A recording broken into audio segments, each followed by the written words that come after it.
जय हिंद दोस्तों। Welcome to Prep Zone classes. आज के लेक्चर में हम लोग मापन और मापन यंत्र से संबंधित जितने भी प्रश्न रेलवे के एग्जाम में पूछे गए हैं उन सभी प्रश्नों को करने वाले हैं और ये सभी प्रश्न यूथ पब्लिकेशन के बुक से लिया गया है। तो चलिए आज का लेक्चर स्टार्ट करते हैं। और इससे पहले मात्रक से जितने भी संबंधित प्रश्न थे यानी कि 1 से लेकर 72 तक वो पहले वीडियो में अपलोड किया जा चुका है। आज हम लोग 73 से लेकर 149 तक के प्रश्नों को देखने वाले हैं, जिसमें आज का पहला प्रश्न है कि एक एटमॉस्फेयर किसके बराबर होता है। तो दोस्तों मैं बता दूं कि एक एटमॉस्फेयर जो होता है 10.1 गुना 10 के पावर 5 पास्कल के बराबर होता है, यानी कि इसका सही आंसर हो जाएगा ऑप्शन नंबर बी। बढ़ते हैं अगले क्वेश्चन की तरफ। अगला क्वेश्चन है कि एक हॉर्स पावर किसके बराबर होता है। तो इसका सही आंसर होगा कि एक हॉर्स पावर जो है 746 वाट के बराबर होता है, यानी कि ऑप्शन सी सही होगा। अगला क्वेश्चन है 746 वाट को क्या कहा जाता है। तो इसका सही आंसर होगा कि 746 वाट को एक अश्व शक्ति कहा जाता है, यानी कि इसका सही ऑप्शन क्या हो जाएगा, ऑप्शन नंबर ए हो जाएगा। अगला क्वेश्चन है एक डायोप्टर डॉट डॉट डॉट के बराबर होता है, यानी कि एक डायोप्टर किसके बराबर होता है। तो फ्रेंड्स मैं बता दूं कि एक डायोप्टर यानी कि डायोप्टर जो है ये लेंस की क्षमता का यूनिट होता है, यानी कि इकाई होता है। और लेंस की क्षमता का इकाई का लेंस की क्षमता का जो फार्मूला होता है 1/f होता है। यानी कि अगर किसी लेंस की फोकस दूरी 1 मीटर है तो उस लेंस की जो क्षमता होगी 1 मीटर होगी।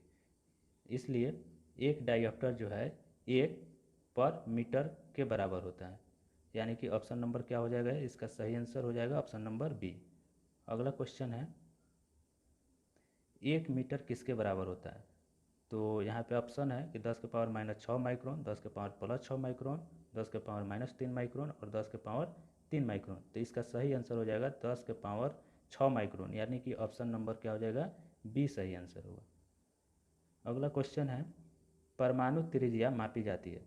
तो परमाणु की त्रिज्या जो है ना नैनोमीटर में मापी जाती है। किस में मापी जाती है, नैनोमीटर में, यानी कि ऑप्शन जो है डी इसका सही आंसर होगा। अगला क्वेश्चन है कि प्रतिदीप्ति की माप निम्न में से किसका उपयोग करके की जाती है, यानी कि प्रतिदीप्ति जो है किससे मापा जाता है। तो इसका सही आंसर हो जाएगा ऑप्शन नंबर सी, यानी कि लक्स मीटर। क्या हो जाएगा, लक्स मीटर, यानी कि सी। बढ़ते हैं अगले क्वेश्चन की तरफ। 1 किलोवाट किसके बराबर होता है। तो 1 किलोवाट जो है 1 किलो का मतलब होता है 1000 और 1 किलोवाट घंटा है।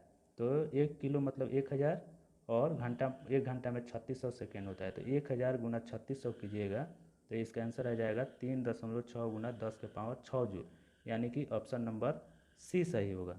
3.6 गुना 10 के पावर 6 जूल। 1 किलोवाट बराबर होता है 3.6 गुना 10 के पावर 6 जूल। इसको याद रखना है। अगर याद नहीं रहे तो 1 किलो का मतलब समझना है कि 1000 हुआ और 1 घंटा का मतलब 3600। तो 1000 में 3600 से 1 घंटा में 3600 सेकेंड होता है, इसलिए 1000 में 3600 सेकेंड से जब गुना करेंगे तो इसका आंसर आ जाएगा 3.6 गुना 10 के पावर 6 जूल।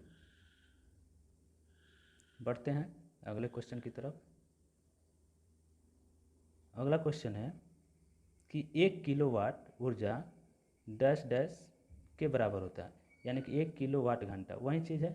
तो 1 किलोवाट मतलब 1000 गुना 3600 करेंगे, यानी कि 3600 पर 5 जीरो हो जाएगा। तो देख लेना है 36 पर 5 जीरो कहाँ पे है, तो ऑप्शन नंबर डी हो जाएगा। क्या हो जाएगा इसका आंसर, ऑप्शन नंबर डी, यानी कि 36 पर 5 जीरो यानी कि 3,60,000 जूल इसका सही आंसर होगा। अगला क्वेश्चन है 1 किलोवाट किसके बराबर होता है। तो 1 किलोवाट जो है 1000 जूल पर सेकेंड के बराबर होता है, 1000 जूल पर सेकेंड, यानी कि इसका सही आंसर क्या हो जाएगा, ऑप्शन नंबर ए हो जाएगा। बढ़ते हैं अगले क्वेश्चन की तरफ। अगला क्वेश्चन है 1 किलोवाट डॉट डॉट डॉट शक्ति के बराबर होता है, यानी कि 1 किलोवाट को कितना वाट बोला जाएगा। तो 1 किलोवाट को कितना 1000 वाट बोला जाएगा। क्या बोला जाएगा, 1 किलोवाट बराबर 1000 वाट। तो इसका सही आंसर क्या हो जाएगा, ऑप्शन नंबर डी, यानी कि 1000 वाट। अब जो है अगला क्वेश्चन को बताना है कि 5.5 किलोवाट घंटा में कितना जूल होगा। तो चूंकि 1 किलोवाट घंटा में 3.6 गुना 10 के पावर 6 जूल होता है, तो 5.5 में 3.6 से गुना कीजिएगा तो अगर अप्रॉक्स में भी आप गुना करते हैं, या मैं बता दे रहा हूँ, 5.5 गुना 3.6 गुना 10 के पावर 6। तो आप अगर अप्रॉक्स में गुना करते हैं ये 5 और 3, तो 5 3 15 होगा। अब 5 5 में गुना होकर और कुछ ज़्यादा ही होगा। और बाकी सब ऑप्शन देख रहे हैं कि 14 है, सी में भी 14 है, और डी ऑप्शन जो है 19 है। इसका मतलब है कि इसका आंसर क्या हो जाएगा, ऑप्शन नंबर डी यानी कि 19 होगा। ठीक है, बढ़ते हैं अगले क्वेश्चन की तरफ। यहाँ फिर से वही क्वेश्चन है कि 5.6 किलो वाट घंटा बराबर कितना जूल होगा। तो 5.6 में 3.6 गुना 10 के पावर 6 से गुना करेंगे, तो अप्रॉक्स से इसका भी वैल्यू निकल जाएगा। चूँकि सब देख रहे हैं ऑप्शन जो है ना 14 पॉइंट समथिंग है, और एक ये ऑप्शन है जो 20.16 है। 5.6 गुना 3.6 गुना 10 के पावर 6 को जब गुना कीजिएगा तो ये 5 3 15, और तो 15 और 0.6 दोनों में गुना होगा तो 15 से ज़्यादा इसका आंसर होगा। यानी कि एक ही ऑप्शन दिख रहा है जो 15 से ज़्यादा है, और वो है ऑप्शन नंबर ए, यानी कि पहला ऑप्शन सही होगा। अगला क्वेश्चन है कि 1 न्यूटन बराबर क्या होगा। यानी कि आपसे ये पूछा जा रहा है कि 1 न्यूटन जो है किसके बराबर होगा। न्यूटन किसका मात्रक होता है, तो बल का, और बल का फॉर्मूला क्या होता है, तो द्रव्यमान गुना त्वरण। यानी कि जब 1 केजी की वस्तु अगर 1 मीटर पर सेकेंड स्क्वायर की त्वरण से गति करेगा, तो उसका जो वैल्यू होगा 1 न्यूटन के बराबर होगा। तो यहाँ पे इसका सही आंसर क्या हो जाएगा, ऑप्शन नंबर बी हो जाएगा, क्योंकि 1 केजी यानी कि एक केजी का वस्तु है, और उसकी जो है ना त्वरण 1 मीटर पर सेकेंड स्क्वायर है। तो ये दोनों गुना होकर 1 न्यूटन केजी मीटर पर सेकेंड स्क्वायर रिजल्ट देगा। बाकी हम ऑप्शन से भी छाट सकते हैं, क्योंकि ये मीटर सेकेंड है, ये मीटर पर सेकेंड है, और ये मीटर सेकेंड स्क्वायर है, लेकिन त्वरण का जो मात्रक होता है मीटर पर सेकेंड स्क्वायर होता है। तो यहाँ से ऑप्शन बी हो जाएगा सही आंसर। बढ़ते हैं अगले क्वेश्चन की तरफ। अगला क्वेश्चन फिर से वही है कि 1 न्यूटन किसके बराबर होता है, तो फिर वहीं से क्वेश्चन रिपीट हुआ है। इसका ऑप्शन हो जाएगा बी, यानी कि 1 केजी मीटर पर सेकेंड। बढ़ते हैं अगले क्वेश्चन की ओर। 4.6 किलो वाट घंटा को बताना है कि ये किसके बराबर होगा। तो 4.6 गुना आपको कितना करना है, 3.6 गुना 10 के पावर 6 जूल। तो जब आप 4.6 में गुना कीजिएगा, 4.6 में गुना करना है 3.6 गुना 10 के पावर 6 से, तो ये लगभग लगभग अगर 4 गुना 3 करते हैं तो ये तो 12 हो जाएगा। और जो है ना 12, तो 12 से सब ऑप्शन ज़्यादा है, तो एक काम कीजिए यूनिट डिजिट से निकाल लीजिए। अगर ये 6 गुना करते हैं तो 6 के 36, यानी कि जो भी रिजल्ट होगा उसके लास्ट में 6 होना चाहिए। तो इस तरह से हमको ऑप्शन नंबर बी में ही दिख रहा है कि लास्ट में 6 है, तो हम लोग यहाँ से 16.56 गुना 10 के पावर 6 आंसर मार सकते हैं। बाकी किसी ऑप्शन में लास्ट में 6 नहीं है। बढ़ते हैं अगले क्वेश्चन की ओर। 2 किलो वाट घंटा बराबर कितना जूल होगा।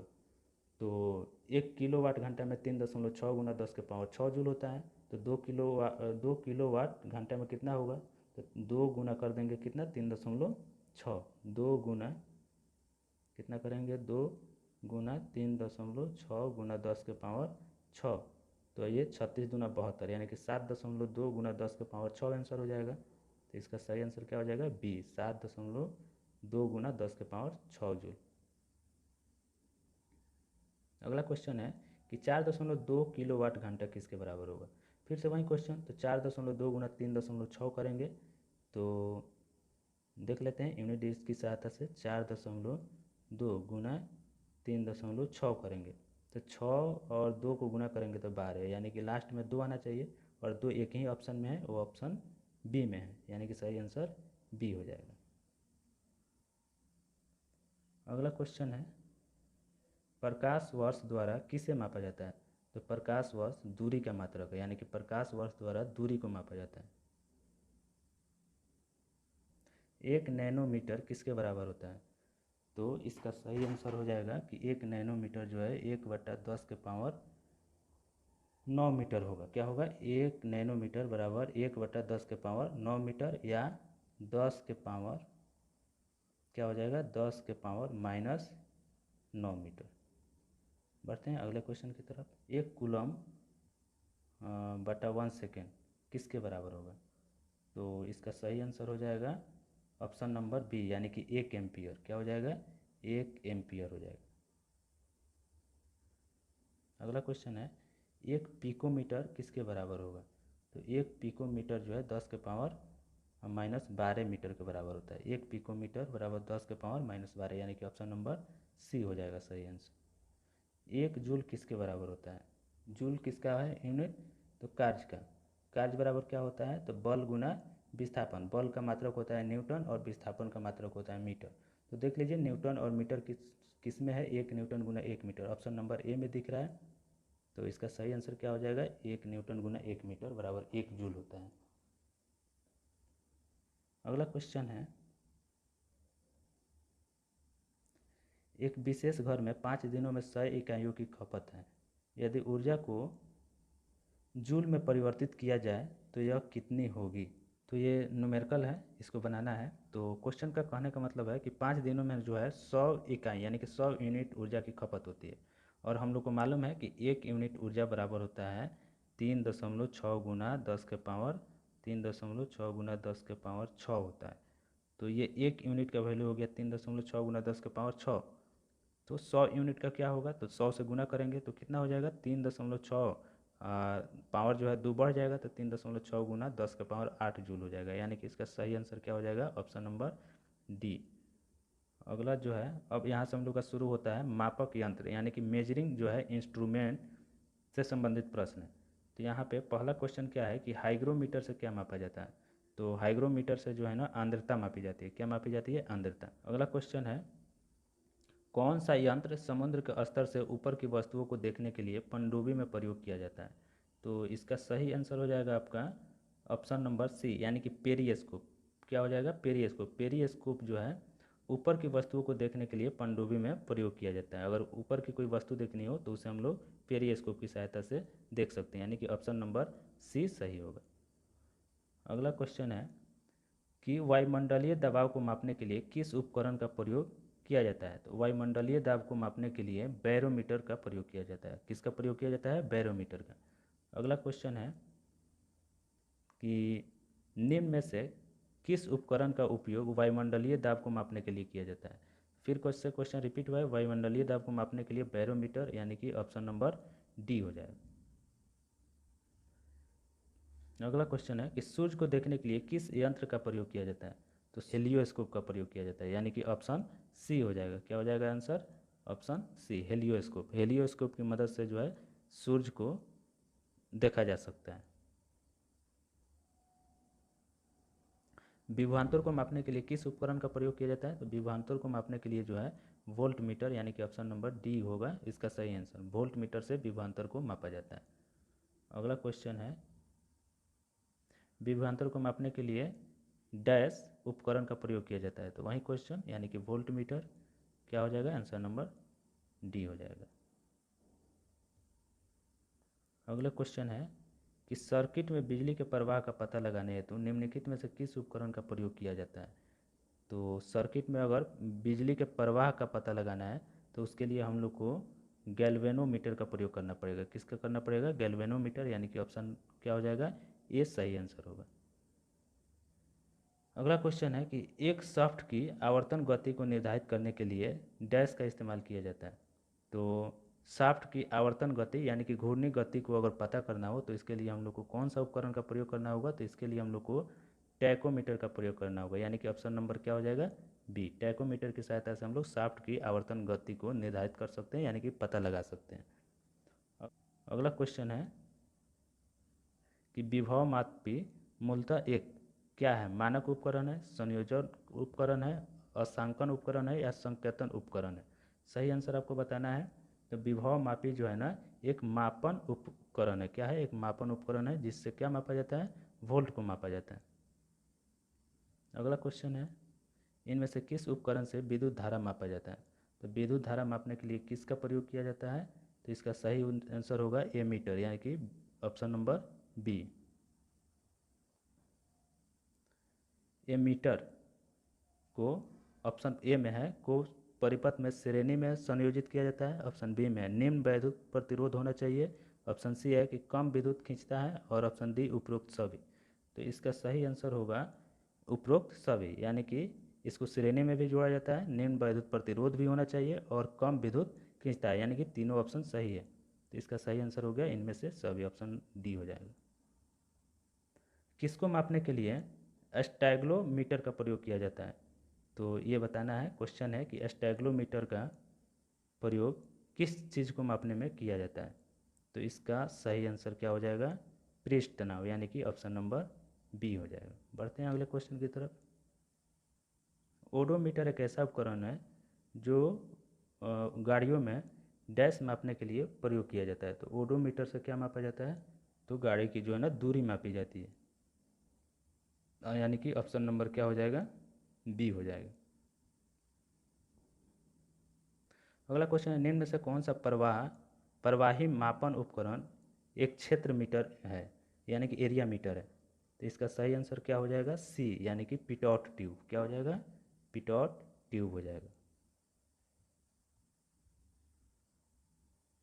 टैकोमीटर का मापन, टैकोमीटर डैश का मापन करता है, यानी टैकोमीटर से क्या चीज़ मापा जाता है?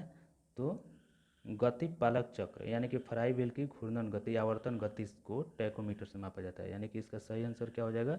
ऑप्शन डी हो जाएगा। अगला क्वेश्चन फिर से वही है कि टैकोमीटर का प्रयोग क्या मापता है? तो चक्कर प्रति मिनट, यानी कि ऑप्शन नंबर ए सही होगा, आरपीएम।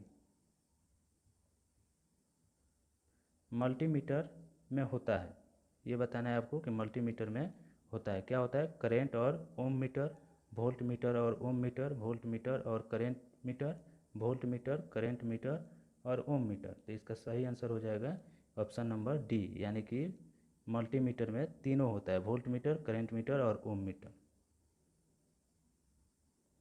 रिक्टर पैमाने के बारे में निम्न में से क्या गलत है? ये चीज़ आपको बताना है। तो इसमें चार ऑप्शन दिए हुए हैं। पहला ऑप्शन है कि इसे 1935 में चार्ल्स रिक्टर और गुटेनबर्ग द्वारा विकसित किया गया था। तो ये कथन बिल्कुल सही है। यह एक लघु गणकीय पैमाना है, तो ये भी सही है। इसे भूकंप मापी के उपयोग द्वारा नापा जा सकता है, ये भी सही है। रिक्टर पैमाने पर 8 से 9 की तीव्रता का अर्थ हल्का भूकंप होता है, यही गलत है। रिक्टर पैमाना पर जो है 8 से 9 की तीव्रता का जो अर्थ है वो हल्का भूकंप नहीं बल्कि भारी भूकंप, यानी कि हेवी भूकंप उसको माना जाता है, यानी कि ऑप्शन क्या हो जाएगा? ऑप्शन डी सही होगा।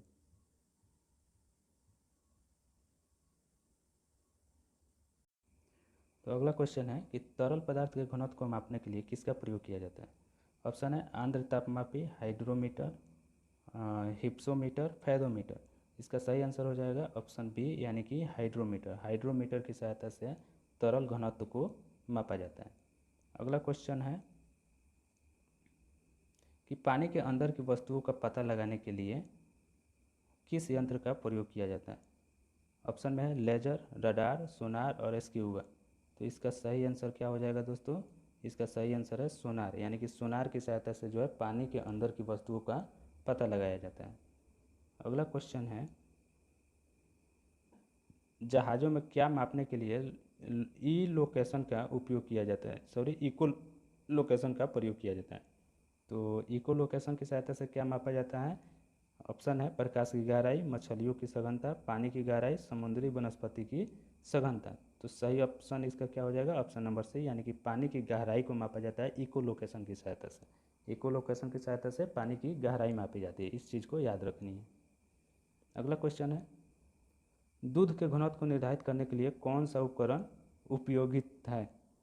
हाइड्रोमीटर, लैक्टोमीटर, बैरोमीटर और थर्मोमीटर। इसका सही आंसर हो जाएगा लैक्टोमीटर, यानी कि ऑप्शन नंबर बी। दूध की जो है घनत्व वो लैक्टोमीटर की सहायता से मापी जाती है। अगला क्वेश्चन है, ऑटोमोबाइल में यात्रा की दूरी को मापने के लिए निम्न में से किस उपकरण का प्रयोग किया जाता है? 120 नंबर क्वेश्चन है। तो ये चीज़ बतानी है कि ऑटोमोबाइल में यात्रा की दूरी को मापना है, तो दूरी को मापने के लिए क्या चीज़ यूज होता है? तो इसका सही आंसर हो जाएगा ओडोमीटर। क्या हो जाएगा? ओडोमीटर। दूरी मापना है तो ओडोमीटर, और चाल मापनी होगी तो स्पीडोमीटर। मोटर गाड़ी का ओडोमीटर क्या मापता है? तो ओडोमीटर दूरी को मापता है, यानी कि ऑप्शन नंबर बी सही है। वह उपकरण जिसका उपयोग मोटर गाड़ियों की दूरी मापने में किया जाता है, क्या होगा? आंसर हो जाएगा ओडोमीटर। किसी वोल्ट मीटर का उपयोग डैश मापने के लिए किया जाता है, तो इसका सही आंसर क्या होगा बताना है। वायु प्रतिरोध, विभवांतर, चुंबकीय प्रेरण और विद्युत धारा। तो वोल्ट मीटर की सहायता से क्या मापा जाता है? विभवांतर मापा जाता है, यानी कि ऑप्शन नंबर बी सही होगा। अगला क्वेश्चन है कि किसी परिपथ में विद्युत धारा के प्रवाह की दिशा को दर्शाने के लिए किस उपकरण का प्रयोग किया जाता है? तो इसका ऑप्शन है galvanometer, ammeter, rheostat, voltmeter. तो विद्युत धारा के प्रवाह की दिशा को मापने के लिए किसका प्रयोग किया जाता है? तो गैल्वेनोमीटर का प्रयोग किया जाता है, यानी कि ऑप्शन नंबर ए सही आंसर होगा। गैल्वेनोमीटर का उपयोग किया जाता है, पहला ऑप्शन है प्रकाश की दिशा का पता लगाने के लिए, ये गलत है। चुंबकीय प्रेरण की दिशा का पता लगाने के लिए, ये भी गलत है। ध्वनि की दिशा का पता लगाने के लिए, ये भी गलत है। धारा की दिशा का पता लगाने के लिए, ये सही है। गैल्वेनोमीटर से विद्युत धारा की दिशा की पता लगाई जाती है, न कि प्रकाश की या चुंबकीय प्रेरण की या ध्वनि की। चलते हैं अगले क्वेश्चन की तरफ। वाहन की गति जानने में मदद करता है, गति जानने के लिए किसका उपयोग किया जाता है? तो स्पीडोमीटर का। ऑप्शन क्या हो जाएगा? ये सही होगा। इको लोकेशन एक प्रकार का है, यानी कि बताना है इको लोकेशन क्या है। तो एक कंपन है, आवृत्ति है, रडार है या सोनार है। तो इसका सही आंसर क्या हो जाएगा? ऑप्शन नंबर डी हो जाएगा। चूँकि इको लोकेशन से क्या पानी की गहराई मापी जाती है और सोनार से भी जो है ना पानी के अंदर की वस्तुओं को मापी जाती है, इसलिए दोनों का जो है ना काम सेम है। तो इको लोकेशन एक प्रकार का है क्या? तो एक प्रकार का सोनार है। अगला क्वेश्चन है उस शब्द का चयन कीजिए जो तीसरे शब्द से उसी तरह संबंधित है जिस प्रकार दूसरा शब्द पहले शब्द से संबंधित है, यानी कि अमीटर विद्युत धारा। तो ओम मीटर, तो अमीटर से क्या चीज़ मापा जाता है? विद्युत धारा को मापा जाता है। ओम मीटर से क्या मापा जाएगा? तो प्रतिरोध को मापा जाएगा, यानी कि ऑप्शन सी सही हो जाएगा। हवा की हवा की गति को मापने के लिए निम्न में से किस उपकरण का उपयोग किया जाता है? तो हवा की गति मापने के लिए किसका उपयोग किया जाता है? ऑप्शन है ओडोमीटर, हाइग्रोमीटर, एनीमोमीटर और एमीटर। इसका सही आंसर होगा एनीमोमीटर, यानी कि ऑप्शन सी होगा। 30 नंबर क्वेश्चन है, 130 नंबर कि डैश का प्रयोग हवा की शक्ति और वेग को मापने के लिए किया जाता है। फिर वही क्वेश्चन है, सही है, इसका आंसर क्या हो जाएगा?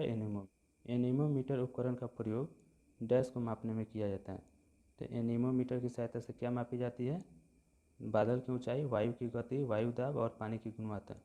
तो एनीमोमीटर से वायु की गति मापी जाती है, ऑप्शन बी सही होगा। निम्न में से कौन सी झूठ का पता लगाने वाली मशीन है? तो झूठ की पता लगाने वाली मशीन का नाम क्या है? ऑप्शन है टेलियोस्कोप, फोटोमीटर, पॉलीग्राफ और टेकोमीटर। तो इसका सही आंसर क्या हो जाएगा? इसका सही आंसर होगा पॉलीग्राफ। लाई डिटेक्टर उपकरण को डैश के रूप में भी जाना जाता है, यानी कि लाई डिटेक्टर वही झूठ का पता लगाने वाले डिटेक्टर को ही लाई डिटेक्टर बोला जाता है। तो इसका नाम क्या है? इसका नाम पॉलीग्राफ है। क्या है? पॉलीग्राफ, ऑप्शन डी सही होगा। अगला क्वेश्चन है भट्टियों जैसे अपेक्षाकृत उच्च तापमान मापने के लिए निम्नलिखित में से किस यंत्र का उपयोग किया जाता है? तो उच्च तापमान मापने के लिए जो है ना पायरोमीटर का प्रयोग किया जाता है। किसका प्रयोग होता है? पायरोमीटर, यानी कि ऑप्शन बी सही होगा। अब अगला क्वेश्चन है भौतिक राशियाँ से संबंधित, ठीक है।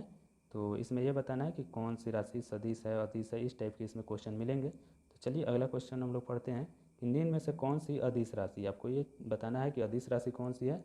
ऑप्शन है 4 गो, संवेग, बल, द्रव्यमान और वेग। तो इसका सही आंसर हो जाएगा द्रव्यमान, ऑप्शन नंबर सी। डैश का केवल परिणाम होता है, दिशा नहीं। तो केवल परिणाम किसकी होती है? अदिश राशि की होती है और सदिश की, और दिशा और परिणाम दोनों होती है। तो इसमें पता लगाना है कि किस परिणाम यानी कि अदिश राशि कौन है। तो कार्य हो जाएगा आपका अदिश राशि, बाकी विस्थापन, बल और आवेग सब सदिश राशि। निम्नलिखित में से किसमें केवल परिणाम होता है, दिशा नहीं, ये बताना। तो केवल परिणाम का मतलब अदिश राशि, और अदिश राशि क्या हो जाएगा? कार्य हो जाएगा। कार्य एक अदिश राशि है।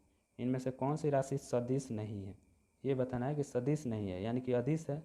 जो सदिश नहीं होगा वो क्या होगा? अदिश होगा। तो शक्ति, बल आघूर्ण, विस्थापन और त्वरण। तो बल आघूर्ण, विस्थापन और त्वरण ये सब जो है सदिश है, सदिश एक नहीं है, वो कौन सा है, शक्ति है, यानी कि ऑप्शन नंबर ए सही होगा। निम्न में से कौन सी एक वेक्टर मात्रा नहीं है? वेक्टर मतलब होता है सदिश, यानी कि सदिश नहीं है, यानी कि अदिश पता करना है कि इनमें से कौन जो है अदिश है। तो इसका ऑप्शन दिया हुआ है गति, आवेग, बल का गुरुत्व, विद्युत प्रवाह और विस्थापन। तो विद्युत प्रवाह जो होता है वो एक अदिश राशि होता है। एक वेक्टर राशि में परिणाम और दिशा दोनों होते हैं, जबकि अदिश राशि में केवल परिणाम होता है और दिशा नहीं होती। निम्नलिखित में से अदिश राशि कौन सी है? इसमें अदिश राशि का पता लगाना है। तो विस्थापन जो है सदिश राशि है, संवेग सदिश राशि है, बल भी सदिश राशि है, दाब जो है ये आपका अदिश राशि। क्या है? अदिश राशि। सबसे उचित विकल्प को चुनें। संवेग में डैश होता है, ठीक है, ये बताना है कि संवेग में डैश होता है, कोई दिशा नहीं, दिशा परिणाम और दिशा दोनों परिणाम। तो क्या हो जाएगा इसका आंसर? इसका आंसर होगा परिणाम और दिशा दोनों होते हैं, यानी कि ऑप्शन सी सही होगा। चूंकि संवेग जो है एक सदिश राशि होती है और सदिश राशि की परिमाण भी होती है और दिशा भी होती है। सदिश राशि का उदाहरण क्या है? वजन, वेग, लंबाई और तापमान। तो वेग भी सदिश राशि है, वजन भी सदिश राशि है। सदिश राशि का उदाहरण क्या है? अच्छा, ये बताना है ना कि सदिश राशि इसमें कौन है।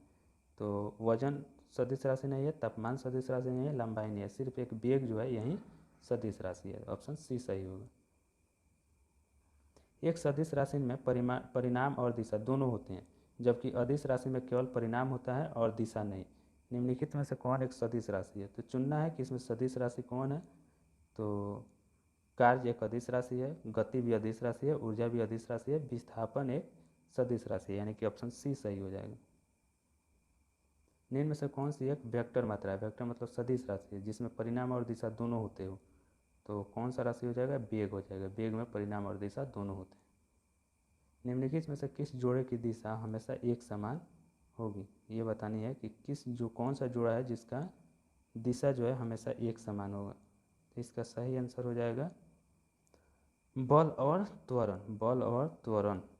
अगला क्वेश्चन है, कुछ राशियों के भौतिक गुण को दर्शाने के लिए उनके परिणाम के साथ दिशा भी निर्दिष्ट की जाती है। इस प्रकार की भौतिक राशियों को कहा जाता है। तो क्या आंसर हो जाएगा इसका? इसका आंसर सही आंसर हो जाएगा सदिश।